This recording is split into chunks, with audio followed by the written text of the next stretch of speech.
Bonjour à tous. Juste un petit avertissement pour vous prévenir que cet épisode numéro 4 est un peu particulier.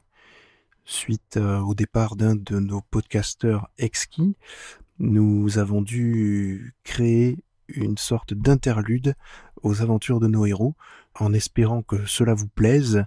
Donc si effectivement cela vous plaît, n'hésitez pas à commenter et à nous dire ce que vous en pensez. Autre point important, nous avons participé au calendrier de l'Avent de Podcastéo.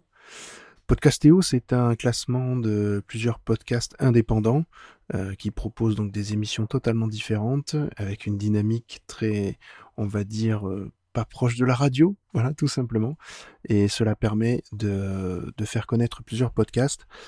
Si vous voulez retrouver notre épisode spécial, qui est un peu dans la même veine que l'interlude que vous allez écouter tout de suite, il suffit d'aller sur le site podcastéo.lepodcast.fr et de chercher celui du 12 décembre, et vous retrouverez Exquise Fiction dans un épisode spécial dédié au calendrier de l'Avent.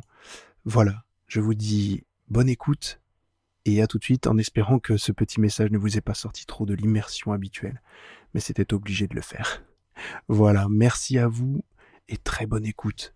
À tout à l'heure. Attention, si vous écoutez Exquise Fiction pour la première fois, il est impératif de commencer par l'épisode numéro 1. Alors, à tout à l'heure.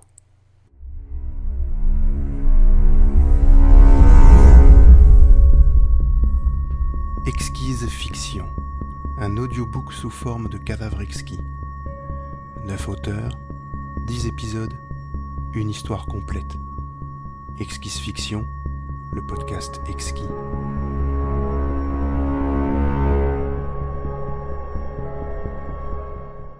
Le dernier lupanar avant la fin du monde, épisode 04. Écrit et lu par Murat Clay et David Gégère. Les panneaux déflecteurs de lumière, soudain déverrouillés, remontèrent en silence le long de la baie transparente du module d'extraction d'urgence. Un instant, Murat s'immobilisa devant la vue époustouflante qui s'offrait impudiquement à elle. La masse blafarde de 433 Eros, le plus gros astéroïde géocroiseur du système solaire terrien, luisait d'un éclat argenté dans sa face éclairée, que l'ombre dense de son antipode rendait par contraste plus lumineuse encore. Il était temps de contacter son agent de liaison du cartel Plopcast et de lui faire part des derniers événements. À l'apparition du nuage de données matérialisé par des 0 et des 1 qui défilaient lentement devant les yeux du leader des exquis podcasteurs, l'habitacle exigu s'emplit d'une lueur verdâtre apaisante et hypnotique. Puis les chiffres frémirent et la voix s'éleva, nette et profonde. Murat, il s'est passé quelque chose ? Un imprévu, David, mais rien qui ne soit insurmontable. Les 0 et les 1 s'immobilisèrent soudain avant de reprendre leur progression. La dernière fois que vous avez utilisé ce terme-là, le cartel a bien failli mettre la clé sous le paillasson. Vous utilisez encore ces antiquités. Vous savez que ce sont de vrais nids à microbes. C'était une image, Murat. Une simple image. Mais allons à l'essentiel, je vous écoute. La femme se laissa aller contre le dossier de son fauteuil stressless, une demi-sphère de Confortex, une mousse expansée à mémoire de forme qui équipait tout ce qui, de près ou de loin, était destiné à recevoir une colonne vertébrale sous tension. Elle se sentait lasse et quelque peu amère, comme à chaque fois qu'elle perdait l'un des membres des exquis. Mélanie n'est plus des nôtres. Son étoile a implosé. Elle avait utilisé la formule d'usage qui ne laissait aucune ambiguïté sur le sens d'une voix dépourvue d'émotion. Ce n'était guère le moment de se laisser aller à un sentimentalisme inutile et déplacé, il n'en avait pas le temps. De nouveau, les chiffres s'immobilisèrent plus longtemps cette fois. J'en suis profondément navré. Mais vous savez ce qu'on dit. Le spectacle continue. Oui, je sais. Murat croisa ses doigts fins et nerveux sur son ventre, puis ferma les yeux. Une légère nausée lui donna le vertige, mais elle devait faire son rapport, c'est tout ce que David attendait d'elle. Un contrat avec le cartel n'était pas à prendre à la légère, d'autant que cette fois-ci, l'enjeu dépassait tout ce qu'elle avait pu traiter jusqu'à présent. Et la rémunération était en conséquence, ainsi que l'exigence de son commanditaire.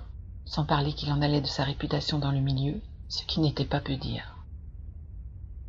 Les images des quelques secondes qui suivirent l'arrivée de Mélanie dans la cabine de Vince Parsec, d'Andorsko Maverick et de ce traître de Vedetta à bord du Zeug amoureux, imprimèrent ses paupières closes aussi vivement que lorsque le drame se déroula.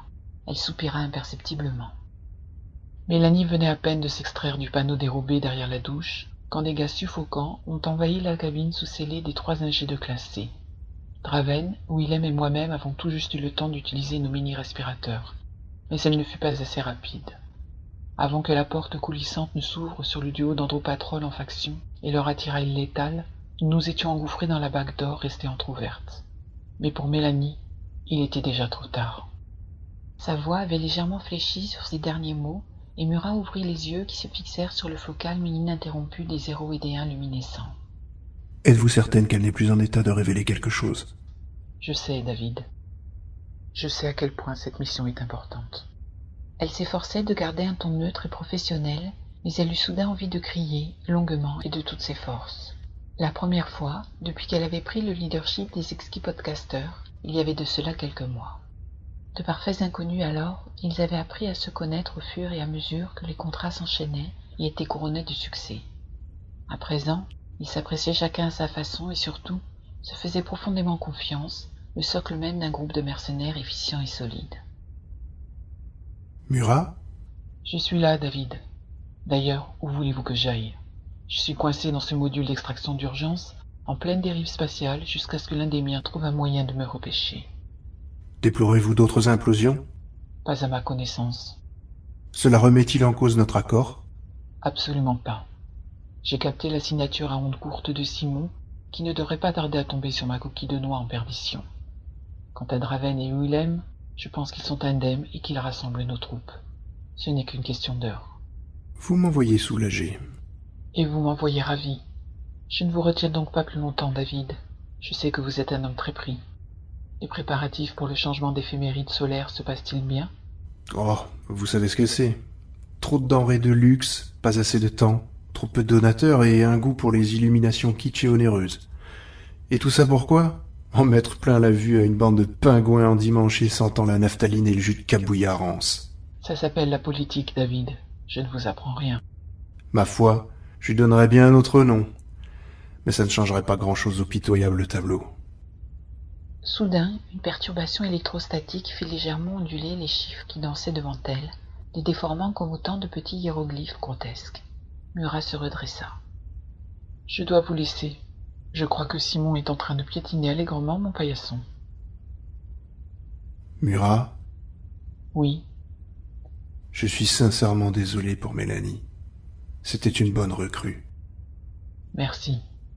Aussi soudainement qu'il était apparu, le nuage de données se dissout, rendant à l'étroit habitacle sa pénombre originelle. De l'autre côté de la baie transparente, 433 Héros n'avait pas bougé d'un iota, et Murat trouva cela ô combien rassurant. Tout n'était pas perdu. Suivez les aventures de Vince Parsec, Andorsko Maverick et Vedetta dans le prochain épisode exquis du dernier Lupanar avant la fin du monde.